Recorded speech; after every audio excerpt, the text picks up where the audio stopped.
जय राघवन, क्या है ये सब? हर कोई तुम पे इल्जाम लगा रहा है कि तुम कुछ एनजीओ के साथ सेटिंग करके पैसे छापते हो। दोनों पार्टीज ने तुम्हारे खिलाफ शिकायत की है और अब तुम अगले प्रोजेक्ट के लिए पैसे मांग रहे हो। समझते क्या खुद को? सरकार का पैसा पेड़ों पर नहीं उगता जो तुम मुफ्त में बांट रहे हो। हमें पता है, एनजीओ के साथ मिलकर तुम अपना उल्लू सीधा कर रहे हो। महोदय, इसकी जांच करवाइए। विजय राघवन, आप अपना पक्ष रखिए। ये देश नहीं एक मंदिर है और हम पुजारी की भूमिका निभा रहे हैं। हमारे राष्ट्र की पूजा में हमें खुद को समर्पित कर देना चाहिए। आओ हम सब हाथ मिलाकर एक साथ चलें। 70% युवा बेरोजगार हैं। जो बच्चे पढ़ लिख के अपने जीवन में आगे बढ़ना चाहते हैं, गरीबी की वजह से उन्हें सही शिक्षा नहीं मिल पाती, ढंग से खाना नहीं मिलता, पानी के लिए लड़ना पड़ता है। पिछले काउंसलर ने ध्यान नहीं दिया। क्यों? खुद नाकाबिल हैं तो डरते हैं कि कहीं युवा पढ़ लिख ना ले। पढ़ लिख गए तो आपको वोट नहीं देंगे। आप चाहते हैं कि वो चुनाव के समय आपके दान दक्षिणा के मोहताज बने रहें। आप नहीं चाहते कि वो गरीबी रेखा से ऊपर आए। मेरे काउंसलर बनने से पहले मेरे वार्ड में कुल बेरोजगार थे 4300 युवा।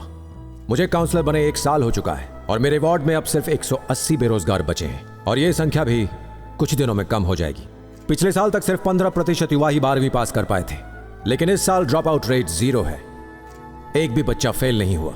मेरे इलाके के 9021 परिवारों की औसत आमदनी 20% बढ़ चुकी है। अगर हम में से किसी के भी इलाके में गरीबी रेखा के नीचे एक भी परिवार है तो ये हम सब की नाकामयाबी है। इलेक्शन जीतने से पहले जो काउंसलर किराए के घर में रहता था, आज वो 4 मकान और 2 गेस्ट हाउस का मालिक बना बैठा है और इसके साथ 2 लग्जरी गाड़ियां, 2 एसयूवी, 4 ड्राइवर, ब्रांडेड कपड़े और 20 नौकरों का खर्चा। उसके पास इतना पैसा आया कहां से? एक काउंसलर को जनता की सेवा करने के लिए पहले पार्टी को 10 लाख रुपए देने पड़ते हैं।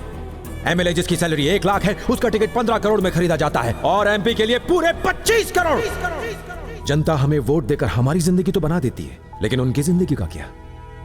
हम जनता के गुनहगार हैं। हम सबने बहुत पाप किए हैं ऑनरेबल मेयर। धोखा, विश्वासघात किया है। इस सिस्टम को बदलना चाहिए। जितना पैसा सैंक्शन होता है, क्या उतना जनता तक पहुंचता है? एक नेता की जनता के प्रति बहुत बड़ी जिम्मेदारी होती है। यह भगवान द्वारा हमें सौंपी गई बहुत बड़ी जिम्मेदारी है। हम लोगों की जिंदगी बदल सकते हैं अगर हम अपना काम ईमानदारी से करें।